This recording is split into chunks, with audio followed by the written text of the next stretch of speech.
Hello दोस्तों, आज फिर आपका स्वागत है मेरे यूट्यूब चैनल में। आज मैं आपसे कुछ ज़्यादा इम्पोर्टेंट वाली बात करने की सोच रहा हूँ और मुझे खुद समझ नहीं आ रहा मुझे क्या क्या करना चाहिए। अब जैसे कि आपने पिछली वीडियो में देखा होगा कि मेरा पहला दिन था कोर्ट में। फिर सेकेंड डे मेरे जो सीनियर थे उन्हें जाना पड़ गया बाहर केस के उस सिलसिले में। उनका दूसरी जगह कहीं बाहर केस था। उन्होंने मेरे से पूछा चलोगे, मैंने मना कर दिया क्योंकि मेरा एक ब्रूनो डॉग है जो कि सिर्फ मुझे घुमाना पड़ता है क्योंकि और से कोई संभाल नहीं सकता, क्योंकि वो एक रॉटवाइलर है तो ज़्यादा मतलब तंग करता है और पापा को 2 बार गिरा चुका है झटके मार के, मतलब जैसे घुमाते हुए। तो इसलिए वो मुझे घुमाना पड़ता है, तो मैं ऐसा बाहर सच कहीं जा नहीं सकता। और जाता भी हूँ तो बड़ा देखभाल करके कि कौन घुमाएगा। फिर उसके टाइमिंग चेंज करने पड़ते हैं कि इस टाइम घुमाएंगे, जिस टाइम कोई कोई हो ही ना सड़क पे। तो बहुत सारी कॉम्प्लिकेशंस आ जाती है। तो उन सर ने मुझे क्या काम करा, जो आज क्या हुआ आज मैं वहाँ रिकॉर्ड नहीं कर पाया, सिर्फ सुना क्या था मैटर क्या नहीं। उनसे सिर्फ ये पूछा, मतलब वहाँ मुझे 2 सर मिले। उन मेरे जो सर थे, जैसे मेरा नाम कुलदीप है, उनका भी नाम कुलदीप ही था, है मतलब कुलदीप ही है। तो उन्होंने एक और सर से मिलाया जो उनके भी सीनियर थे। वो 2 सर थे, उन्होंने मुझे सजेशंस दिए काफ़ी, पर मुझे समझ नहीं आ रहा कि मुझे करना क्या चाहिए। क्योंकि उन्होंने उनके अकॉर्डिंग, जैसे कि मैं अभी 25 साल का हूँ, मेरी लॉ ख़त्म हो चुकी है, एलएलएम में मैंने फर्स्ट सेमेस्टर में एडमिशन ले लिया। तो उनके हिसाब से उनका कहना ये है कि मुझे तैयारी करनी चाहिए, मतलब कि पीसीएसजे, एपीओ, ये बेसिकली कंपटीशन तैयारी, जिससे गवर्नमेंट जॉब के लिए मैं अप्लाई कर सकूँ और गवर्नमेंट जॉब सिक्योर कर लूँ। तो अब मेरे दिमाग में 2 चीज़ है, या तो मैं करूँ, मतलब अपनी प्रैक्टिस स्टार्ट कर दूँ, या फिर मैं गवर्नमेंट जॉब की तैयारी करूँ। तैयारी करने का कम से कम ये मान के चलो 1 साल तो गया। 1 साल तो मान के चलो कि अब क्योंकि मैं बीच में तैयारी स्टार्ट करी थी, मैंने कोचिंग भी करी थी, फिर मैंने कोचिंग छोड़ दी। उसके बाद पूरा मतलब वो नहीं होता, बिल्कुल 0 to स्टार्ट करना पड़ेगा अब। क्योंकि मेरे साथ ऐसा है, जैसे मैं रेगुलर हूँ, सबके साथ होता होगा, जैसे मैं रेगुलर हूँ तो हूँ, उसके बाद अगर रेगुलर से थोड़ा भी इधर उधर हुआ या कुछ हुआ तो मैं दिमाग से सारी चीज़ें डिलीट होने लग जाती है धीरे धीरे, कि वही है प्रॉपर रीजन नहीं हुआ तो या तो मैं दोबारा स्टार्ट करूँ तैयारी। अब इसके जो उन्होंने कहा कि देखो, वो भी थे, मैं उनके पास एक से अप्रॉक्स 1-1.5 घंटा बैठा था। उसके बाद उन्होंने मेरे से एक बात कही कि देखो बच्चे, तुम यहाँ 1-1.5 घंटे से बैठे हो, तुम्हें एक भी क्लाइंट दिखा मेरे पास? मैंने कहा नहीं सर, अभी तक तो कोई भी नहीं आया। कि देखो, तो प्रैक्टिस का यही है कि अगर तुम्हारे पास, देखो सबकी किस्मत है वैसे तो, पर ज़्यादातर का सबका यही रहता है कि ये प्रैक्टिस में मैटर ये होता है कि भाई तुम जैसे तैयारी करो, तुम्हारी जॉब लग गई, सिक्योर हो गई, तुम पे काम आए ना आए, सैलरी तुम्हें मिल रही है। अब यहाँ क्या होता है, यहाँ पे हमारा मेन फोकस क्या है, क्लाइंट आना चाहिए, क्लाइंट बना रहना चाहिए हमारा। और यहाँ कम से कम प्रैक्टिस को कम से कम 10 साल चाहिए कि तुम्हें वेल स्टेब्लिश एडवोकेट बनने के लिए। तो 10 साल की अगर तुम प्रैक्टिस करो और तुम 1 साल अपनी पूरा दे दो तैयारी को, तो तुम ज़्यादा अच्छा मतलब सिक्योर जॉब कर सकते हो, बेटर सैलरी, मतलब इन सारी दिक्कतों परेशानियों से दूर हो जाओगे। उनका कहना ये था, जैसे हम यहाँ हैं, क्योंकि वो उन्होंने कहा कि मैं हम 45 ईयर्स हो गए हमें अप्रोक्स यहाँ पे।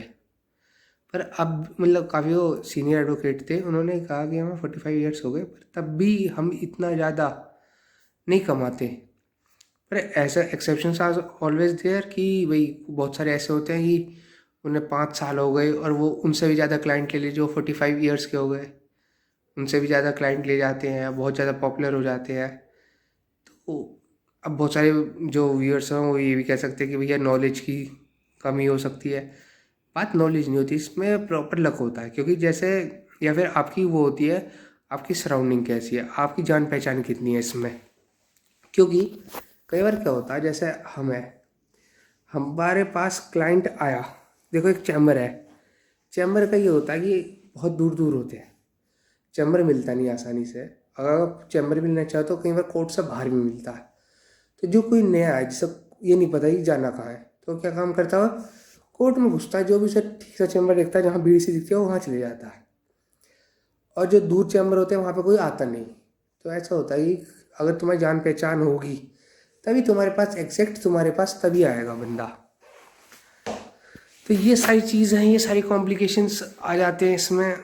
तो अब समझ नहीं आ रहा मुझे प्रिपरेशन करनी चाहिए या प्रैक्टिस ही करनी चाहिए, क्योंकि देखो प्रिपरेशन में अब ना मुझे ऐसा फील होता है कि यार टाइम हो गया, तो थोड़ा प्रिपरेशन में वो कंसंट्रेशन बन नहीं पा रहा मेरा, पता नहीं क्यों।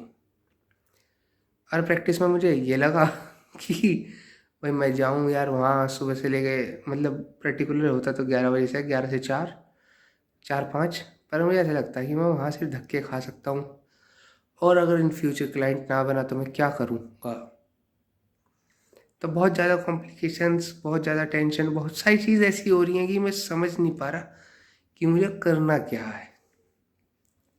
अब देखो कल मेरा एग्ज़ाम है, सेमेस्टर एलएलएम का फर्स्ट सेमेस्टर का सेमेस्टर एग्ज़ाम है।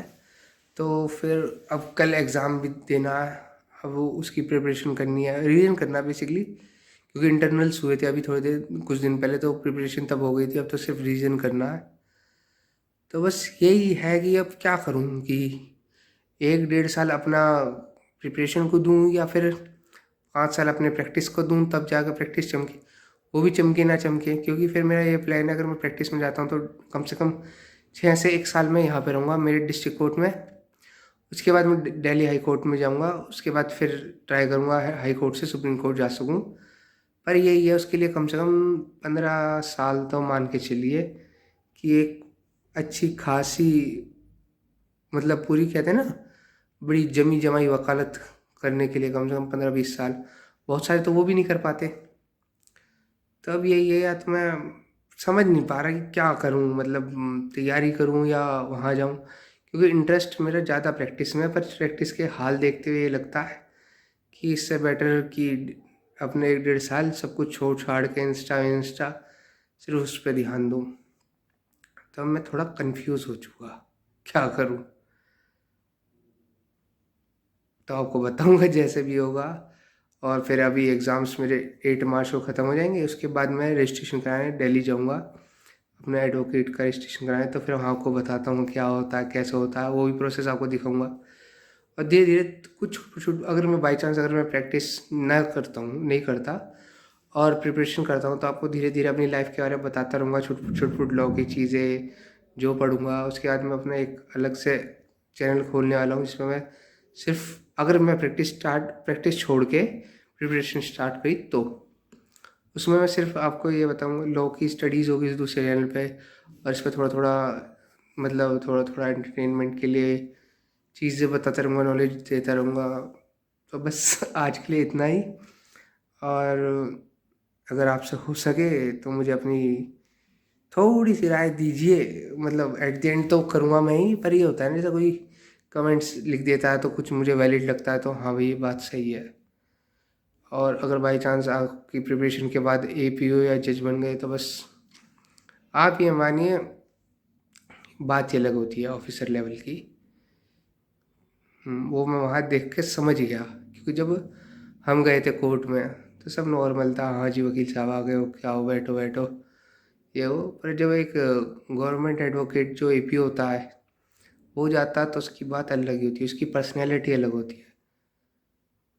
तो ये थोड़ा है इसमें, हाँ, कि अगर रिस्पेक्ट ज़्यादा कमानी है तो मतलब वो भी है ऑप्शन, मतलब एपीओ बनो या जज बन जाओ, तो मतलब ऑब्वियस सी बात है, जज में तो रिस्पेक्ट इतनी ज़्यादा मिलती है, हद से ज़्यादा। तो जैसा भी हो, आपको अच्छा लगा हो, किसी भी कारण से आपको ये वीडियो अच्छी लगी हो, आपको लगा हो हाँ भाई कुछ है, या आपको लगता है कि आप कमेंट कर सकते हैं, कुछ भी आपको ऐसा फील होए कि हाँ भाई अपनी घर जैसी बात है, तो प्लीज़ लाइक कर दीजिए, कमेंट कर दीजिए, सब्सक्राइब भी कर दीजिए। Thank you.